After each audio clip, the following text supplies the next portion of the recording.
উপদেষ্টা হওয়ার পরপরই আপনি আওয়ামী লীগের দীর্ঘ ঐতিহ্যের প্রশ্ন করে তাদের দল গুছানোর পরামর্শ দিয়েছিলেন, কিন্তু এখন তো স্পষ্ট আপনার সরকার সেই সুযোগ আর দিতে চায় না। আপনি কি আপনার মতেই আছেন নাকি আপনি না, আপনাদের ওই সময় তো আমি এই কথাটা বলেছি, যত এটা অ্যাডভান্স বলেছি, তারপরে কিন্তু অনেকে একই কথা বলেছে। আমি হ্যাঁ, যা বলেছি সেটা কিন্তু খণ্ডিত আকারে এসেছে। ওকে, আমি পুরো জিনিসটাই আসেনি। আমি বলেছিলাম যে যারা অন্যায় করেছে তাদের তো বিচার হবেই। হুম হুম তারা এই বিদেশে বসে না করে আপনারা আসুন, ইউ ফেস ইউর পিপল। হুম হ্যাঁ, লোকজনকে আপনার ফেস করুন, হুম, দেন ইউ সি যে আপনারা কতখানি পপুলার। ওকে। আর যারা অন্যায় করেনি, যারা কোনো অন্যায়ের মধ্যে ছিল না, যারা অত ডেডিকেটেড ছিল, তারা যদি মাঠে থাকে তাহলে তো কোনো অসুবিধা নেই। এই ব্যাপারে 2018 সালে আমার আমার আমাদের আমার কো- আমার কোনো সন্দেহ নাই, বা বাংলাদেশের মানুষজন হয়তো এই সন্দেহটা করে না যে আপনি আওয়ামী লীগের কোনো পারপাস সার্ভ করতেছেন। তবে কেউ কেউ যারা কিছু বলার তারা তো কেউ কেউ নানা ধরনের কথা বলতেই পারে, কিন্তু আমি মনে করি আপনার কাছে কি 18-19 মনে কোটি হয়, লোকের মুখে তো রাইট, কিন্তু আপনার কাছে কি আমি মনে তাদের হয়, মন থেকে আপনার কাছে কি মনে হয় যে প্রফেসর ইউনূস সাহেব আপনার মন্ত্রণালয়টা বদলে দিলেন কোন একটা মেসেজ দেওয়ার জন্য, আপনার এই কথা বলার জন্য না বলার জন্য, নাকি এটার সাথে এটার কোনো সম্পর্ক নাই? না, আমি তো যতটুকু মানে ওদের কাছ থেকে শুনেছি, হুম হুম আমার বিরুদ্ধে বিএনপির ছাত্ররা নেমেছিল, হুম বিশেষ করে হুম, উইদাউট আন্ডারস্ট্যান্ডিং। ওকে। হয়তো অনেকে শুনেই নেই আমি কি বলেছি। সেটাই হয় আর কি বেশিরভাগ। Forgotten that. রাইট, আমার না না, ঠিক আছে। কারোর বিরুদ্ধে কোনো অভিযোগ নেই। আমার মনে হয় যে মানে আওয়ামী লীগের সাথে আপনাকে যদি সংযুক্ত করার কারো এরকম উর্বর চিন্তা যাদের আসে, সেটা তাদেরই দায়িত্ব, তাদের এটা আর জেনে মহিউদ্দিন, নেওয়া। আমি আপনাকে একটা কথা বলি, জি একটা জাস্ট ফর জি, ইউর আপনি আমাকে 2018 সালের নির্বাচনের আগে হুম হুম, বিভিন্ন জায়গা থেকে বলেছে যে আপনি নমিনেশন নিলে আপনি একটা একটা পর্যায়ে চলে যাবেন, ইনক্লুডিং হুম, ইনক্লুডিং আমাদের আহ, আহ, একটা সংস্থা।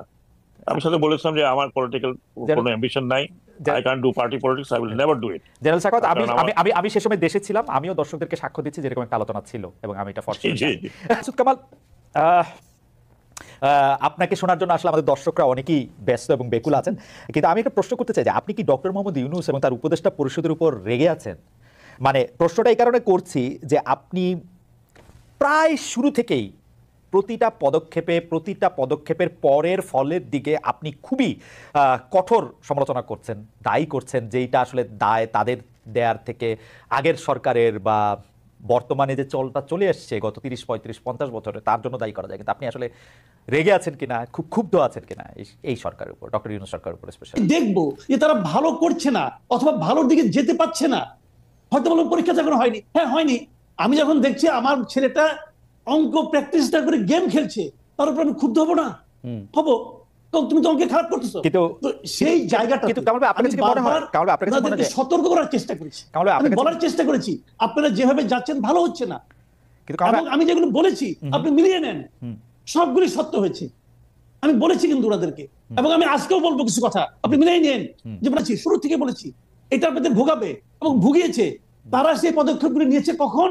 যখন নাকি তাদের পুরো জিনিসটা নিয়ে মানুষের মধ্যে হইচই শুরু হয়ে গেছে তখন। এবং আমি আজকে একটা কথা বলি আপনাকে, এই যে আমাদের সড়কগুলি আছে, বর্ষাকাল কিন্তু এখনো চলছে, সড়কগুলি কিন্তু ভাঙা। দেখেন আগের যে সড়ক ছিল, আগের সরকার কি করতো, এমন ভাবে সড়ক মেরামত করতো যাতে নাকি 1 বছরের একটু আগেই ভেঙে যায়। তারা এমন ভাবে মেরামত করতো, টাকা নিতে অনেক, চুরিচামারি করতো, কিন্তু অনেক চুরিচামারি হচ্ছে জায়গায়। তাদের এই মেরামত গুলি অল্প অল্প করতে, যাতে নাকি প্রতি বছরে রিপেয়ার করতে হয়, আর তাদের বিপুল লাভ হয়। এবং সড়কগুলি কিন্তু ভাঙবে। আমি এখন থেকে সতর্ক করছি, এই সড়কগুলো আপনারা ঠিক করেন।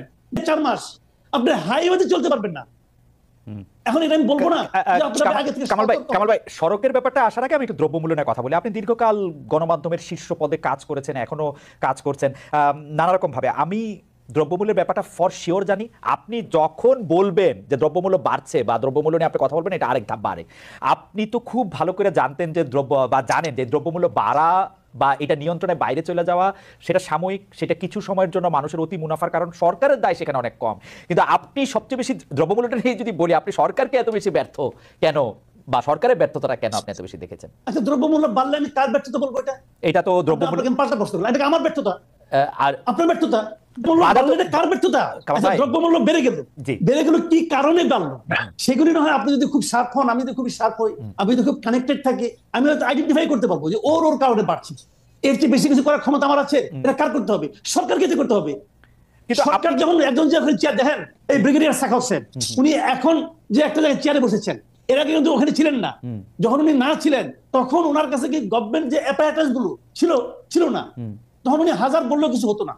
কিন্তু যেই মাত্র উনি যে চেয়ারে বসলেন তখন কিন্তু সরকারের সমস্ত ইনস্ট্রুমেন্ট গুলো উনার হাতিয়ারে পরিণত হলো। এখন উনার দায়িত্বটা কি? হাতিয়ার গুলো জায়গা মতো ব্যবহার করা।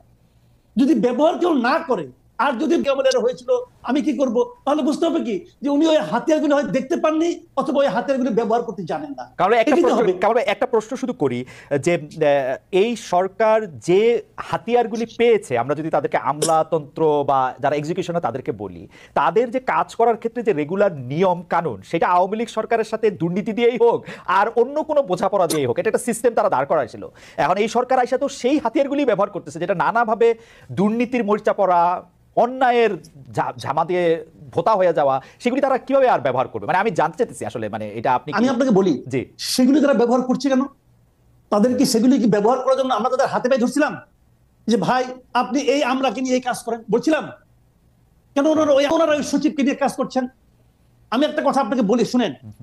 4 অগাস্ট রাত মানে 12টা 1টা 2টা বন্ধ হয় না এই পর্যন্ত বাংলাদেশের কোনো একজন সচিব শারীরিকভাবে, মানসিকভাবে, আর্থিকভাবে অথবা আধ্যাত্মিকভাবে শেখ হাসিনা পতন চেয়েছিল? চাইনি। বরং যারা তাদের সমস্ত কিছু দিয়ে শেখ হাসিনা গভর্নমেন্ট টিকে থাকুক সেটা চেয়েছিল। 5 তারিখে সবাই এই গণঅভ্যুত্থানের মাধ্যমে আসা নতুন সরকারের পক্ষে হয়ে গেল। 8 তারিখে শপথ নিল, তারা সবাই ডক্টর ইউনূসের লোক হয়ে গেল, ব্রিগেডিয়ার সাখাওয়াতের লোক হয়ে গেল। ওনারা অবস্থা নিলেন না। এখন যদি উনি বলেন যে ওনাদের রেখে যাওয়া ইনস্ট্রুমেন্ট আমি কিভাবে কাজ করব, তার মানে কি ওই ইনস্ট্রুমেন্ট গুলো তো আপনাকেই রাখছেন আপনাদের কাছে। আপনি বলবেন কি হতে পারতো?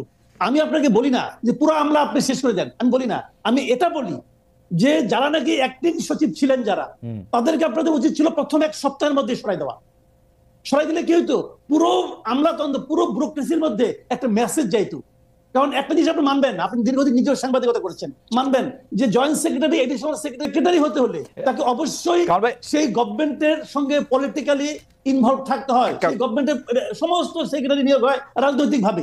আমি একটু বোঝার রাজনৈতিক ভাবে নিয়োগ করে সেক্রেটারিতে সরাই দিতেন ভাই, এতে কোনো দেশের ক্ষতি হতো না। ছাত্ররা যদি উপদেষ্টা হইতে পারে, এডিশনাল সেক্রেটারি দায়িত্ব পালন করতে পারতো। কেন করতে পারেন নাই? কারণ আপনারা ওই সিস্টেমকে টিকে রাখতে চাইছেন। এখন চাইনা পরে যদি বলেন যে আমার হাত পা বাঁধা, আমি কি করব? না, আপনার কাছে সত্যি মনে, অন্য একটা জায়গা থেকে বলি, আপনার কাছে সত্যি মনে যে এই সিস্টেমটা টিকে রাখতে চাইছে এই অন্তর্বর্তীকালীন সরকার? ধরেন 80 জন সচিবের বাদ দেওয়াটা কি প্র্যাকটিক্যাল ছিল? মানে প্রথমে আইসা প্র্যাকটিক্যাল ছিল, কিন্তু এই সরকারের পক্ষে উপলব্ধি করা কঠিন ছিল। কেন ছিল? কারণ এই সরকারের মধ্যে অনেকগুলি সচিব ছিল এবং বয়স্ক সচিব, সবাই রিটায়ার্ড সচিব ছিল অনেকগুলো। তারাই প্রভাব বিস্তার করেছেন এবং তারা বুঝে, এবং যখন একজন লোক বয়স্ক হয়ে যান কিন্তু পরিবর্তনকে ভয় পান। আমরা একদিকে আমরা, আবার একদিকে বয়স্ক, পারবেন না তো কিছু করতে। কামাল ভাই খুবই চমৎকার করে বলছেন। আমি আজকে আরো অনেকগুলি বিষয় আছে, সেজন্য আমি এইটা এখানে রাখলাম, কিন্তু আমার অনেক শুনতে ইচ্ছা করতেছে আরো। ব্রিগেডিয়ার জেনারেল সাখাওয়াত, আপনি কি একটু বলবেন? কামাল ভাই একটা একদম স্পেসিফিক কথা বলেছেন যে আপনারা আসলে এই যে অজুহাতগুলি, এগুলি রাখতেই চাইছিলেন, গত সরকারের এই মাথার উপর চেপে বসা থাকা আপনারা রাখতেই চাইছিলেন, এটা কি ঠিক? আমি কি আমার কথা বলবো? নোবডি নোজ কে কখন যাবে। আমি বলি আপনাকে আমার কথাই ধরুন। আমি স্বরাষ্ট্র মন্ত্রণালয়ে যিনি ছিলেন, তিনি 3 দিন ছিলেন, তারপরে কিন্তু চলে গেলেন, এখন তিনি জেলে আছেন। তারপরে আমি যখন নৌ মন্ত্রণালয়ে আসি, নৌ মন্ত্রণালয় খুব একটা ভাইটাল মিনিস্ট্রি, এখানে সবাই বললো যে একজন সেক্রেটারি আছেন, তিনি অত্যন্ত তুখোড় এবং ভালো কাজের লোক।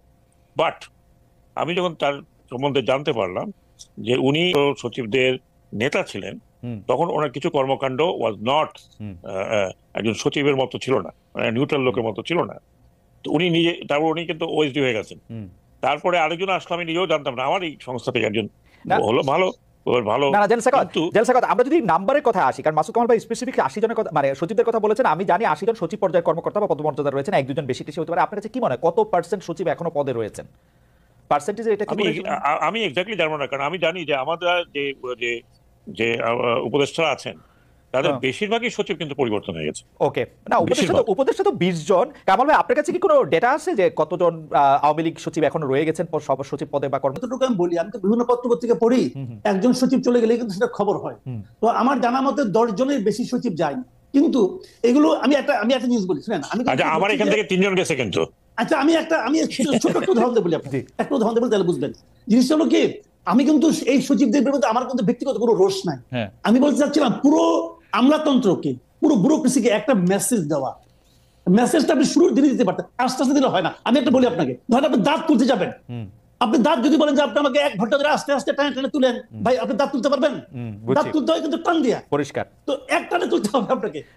আমার মনে কামাল ভাই এই বিষয়টা একটা বড় আলোচনার দাবি রাখে, কারণ আমরা এটা শুনতেও চাই, বুঝতেও চাই। আমাদের যদি কখনো সুযোগ আমরা এটা জানতে চাইবো যে কেন এটা করা হয় না, কারণ এটাই স্বাভাবিকতা। কারণ আমেরিকাতেও কিন্তু এভাবে চলে যে ডেমোক্রেট প্রেসিডেন্টের জায়গায় রিপাবলিকান প্রেসিডেন্ট হলে তারা পুরো দপ্তর নিয়ে তারা সরে যায়। যাই হোক, আমি যে প্রশ্নটাতে আসতে চাইছিলাম সেই প্রশ্নটা হচ্ছে যে দুটি খুব গুরুত্বপূর্ণ বিষয়। একটি মানে একই প্রশ্ন আপনাদের দুজনকেই আমার করতে হবে। সেই বিষয়টি হচ্ছে যে শেখ হাসিনার পদত্যাগের আগে বা পলায়নের আগে, আমি ইদানিং মানে প্রথম পলায়ন পদত্যাগ কোনটা বলবো বুঝতে পারছিলাম না, আমি দুইটাই বলি আসলে। এই পতন এবং পলায়নের আগে বৈষম্য বিরোধী ছাত্র আন্দোলনের ছাত্র রাজনীতি বন্ধ করা, কিন্তু আমরা দেখলাম যে লেজুর ভিত্তিক ছাত্র রাজনীতি বন্ধ করা নেই, শুধু ছাত্রলীগের রাজনীতি বন্ধ করা হয়েছে। এইটা আপনি কিভাবে দেখেন জেনারেল সাখাওয়াত?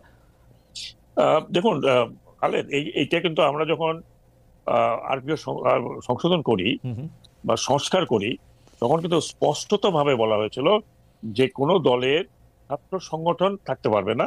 ছাত্র সংগঠন থাকলে তারা তাদের নিজস্ব কায়দা থাকবে। রাইট। আপনি যদি এখনো আরপিওটা করে এলুকেট করার পরে যেটা আছে সেটা হচ্ছে ছাত্র সংগঠন যার যার সংগঠন মোতাবেক চলবে। সেখানে যে বড় দলগুলো বললো আমাদের আইডিওলজিতে যারা চলবে তাদেরকে আমরা আমাদের অঙ্গ সংগঠন বানাবো না, হয়তো তাদের সাথে আমাদের একটা আইডিওলজিক্যাল মিল থাকতে পারে। এইসব আপনি এখনো যদি আরপিও দেখেন অনেকটা ইন্টারপ্রেট করলে এরকমই থাকে, কিন্তু অ্যাকচুয়ালি ভার্চুয়ালি এটা তো কাগজে কলমে আছে, কিন্তু কেউই এটা মানে নাই। আপনি দেখেছেন যে ছাত্রলীগ যেটা মানে আপনার অঙ্গ সংগঠন থেকে নতুন একটা শব্দ বের করেছে, ভাতৃপ্রতিম দিয়ে ঠেঙ্গানো হচ্ছে। হ্যাঁ, আর লাস্টে তো আপনার আমাদের গ্রেট কাদের সাহেব বলেই দিলেন যে পুলিশের দরকার নাই, আমার ছাত্রলীগই যথেষ্ট। অ্যাকচুয়ালি তাই, এবং পুলিশের সাথে এবং ভাতৃপ্রতিমদের দাপটে তো বাংলাদেশে আমি কি বলবো আপনাকে, রাইট, কিন্তু আমার প্রশ্ন হচ্ছে যে আপনারা লেজুর ভিত্তিক ছাত্র রাজনীতি শুধু ছাত্রলীগেরটাই করবেন কিনা? এই সরকার এটাকে আলাদা করে একটা ঘোষণা দিল, অন্য লেজুর ভিত্তিক ছাত্র মানে ছাত্র দল ছাত্র শিবির কোন দিক দিয়ে দেখতে ভালো হইব বা বাম সংগঠন? আমি কে ভালো হবে কে খারাপ হবে সেটা আমি বলছি না। আমি একটা মনে হচ্ছিল বোধহয় যে ইউনিভার্সিটির অঙ্গনে এই ধরনের ছাত্র সংগঠন থাকবে না, লেজুর ভিত্তিক। আমি যতটুকু নিয়ে আসি, ইউনিভার্সিটির রাকসু আছে, সেটা সেই সংগঠন তো ছাত্রদের সংগঠন। এখানে ছাত্র নামে ঢুকলো, তারপর আপনি জানেন আদু ভাই দাদু ভাই সবকিছু হয়ে যাচ্ছে। আরেকটি বড় জিনিস আপনি দেখেন, কিন্তু এই ছাত্র রাজনীতি আমরা যেগুলো দেখেছি সেই ছাত্র রাজনীতি আর এই ছাত্র রাজনীতির মধ্যে ঠিক আছে। আমার প্রশ্ন সরল ডক্টর সাখাওয়াত, আমার প্রশ্ন হচ্ছে ছাত্রলীগকে যতটা আওয়ামী লীগের লেজ হিসেবে দেখা যাচ্ছে, কি আপনারা লেজ হিসেবে দেখতে পাচ্ছেন না বিএনপির বা জামাতের? এখনো তারা ওই ধরনের ভিজিবল নয়। ছোট ছাত্রলীগ লেজ নয়, ছাত্রলীগ লেজ নাড়তো। হ্যাঁ, না সেটা হয়েছিল ছাত্রলীগে কি হয়েছিল সেটা তো আমরা সবাই নিজের চোখেই দেখছি আসলে, সেইটা কোনো কথা নাই। কিন্তু আপনি বলছেন যে ওইটা মানে শিবির এবং ছাত্রদল এখনো সেরকম হয়ে ওঠে নাই। আমরা একটু মাসুদ কামাল ভাইয়ের কাছে জানতে চাইবো যে মাসুদ কামাল ভাই আপনি ব্যাপারটাকে আসলে কিভাবে দেখেন? আমি আপনাকে শেষ দিয়ে শুরু করি। ছাত্রলীগকে দেখেছেন ওরকম কেন দেখেছেন?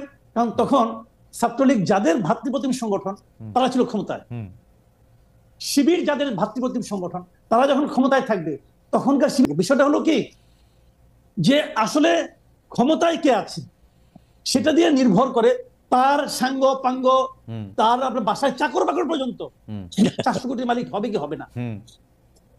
400 কোটি মালিক কি শেখ হাসিনা যখন ক্ষমতার বাইরে ছিলেন তখন কি তার চাকর বাকরটা হইতে পারছিল? পারে নাই। বিষয়টা হলো ক্ষমতায় থাকতে পারা না পারা নিয়ে। ক্ষমতায় থাকাটা কিরকম আমি শুধু ছাত্রলীগের সেটা নাম্বার টুম্বার এমন এটা এমন কেন মাই গড, এইটার যে কি সাংঘাতিক প্রশ্ন এটা হয়ে গেছিল। আসলে কারণটা কি? অন্তর্নিহিত কারণ হলো দুটো। একটা হলো যে আপনার মনে আছে কিনা জানি না, আপনি দেখবেন এক সময় বিএনপির লোকজনরা বলতো যখন নাকি বিএনপির নেতৃবৃন্দকে বিএনপির পলিটিশিয়ানদেরকে আওয়ামী লীগ নানা ভাবে তুচ্ছ তাচ্ছিল্য করতো না, তখন বিএনপির লোকজনরা বলতো কিন্তু যে পুলিশ রাইখা আসেন তখন দেখবো কার কতটা পাওয়ার আছে। এই যে পুলিশ রাইখা আসেন এটা হলো কি আপনার বেসিক পয়েন্ট। ক্ষমতায় থাকে তাদের সাঙ্গ, আমাদের একটি পুরনো প্রবাদ আছে যে মেরার জোরে মেরা বা খুঁটির জোরে আসলে ভেড়া নাচে। এটা হলো জাস্ট ক্ষমতার কথা। আমি একটা ছোট্ট এক্সাম্পল বলি। আজকে দেখেন বৈষম্য বিরোধী ছাত্র আন্দোলনের ব্যানারে যারা কাজ করতেছে তারা যাচ্ছে এবং তারা রাষ্ট্রপতির বাসভবন পর্যন্ত যাচ্ছে, আন্দোলন করতেছে। আচ্ছা এই কাজটাই ছাত্রলীগের কথা বাদ দেন, আমি ছাত্রলীগ বলতে চাচ্ছি না, ছাত্রদল করতে পারবে? পারবে আজকে ছাত্রদল এরকম একটা মিছিল করতে পারবে আজকে? পারবে না। কেন পারবে না? ছাত্র শিবির পারবে। এই সরকার তো ছাত্র শিবিরকে বেশি শিবির ভালোবাসে। পারবে। হ্যাঁ, শিবির হয়তো শিবির পারবে, পারবে, আমি হ্যাঁ, শিওর না। কারণ এই সরকার শিবির শিবিরকে এখনো বেশি, দেখা নাই। জেনারেল সাখাওয়াত সাহেব, শিবিরটা এখনো দেখিনি। জেনারেল সাখাওয়াত তো আমি জানি শিবিরকে না। বেশি ভালোবাসে এখন। ছাত্র সেটা হতে পারে। আমি জানি না। কিন্তু ছাত্র দল যে পারবে না এটা আমি বলতে পারি আপনাকে। আমি কেন পারবে না? কারণ পারবে না এই কারণেই। ডক্টর হোসেন, আমি আসছি আপনার কাছে, আপনার কাছে আসছি। জি জি, না এটা বলতে চাইছিলেন, জি জেনারেল সাখাওয়াত। না, যেটা আমি বলছিলাম যে এগুলো কোনো পার্টিকুলার ছাত্র দলের জন্য, মানে ছাত্র সংগঠনের ব্যাপার না। যেটা করা হয়েছিল সেটা কিন্তু সবার জন্য করা হয়েছিল, সবার জন্য করা হয়েছিল। কিন্তু ওই সময় পার্লামেন্টে মেজরিটি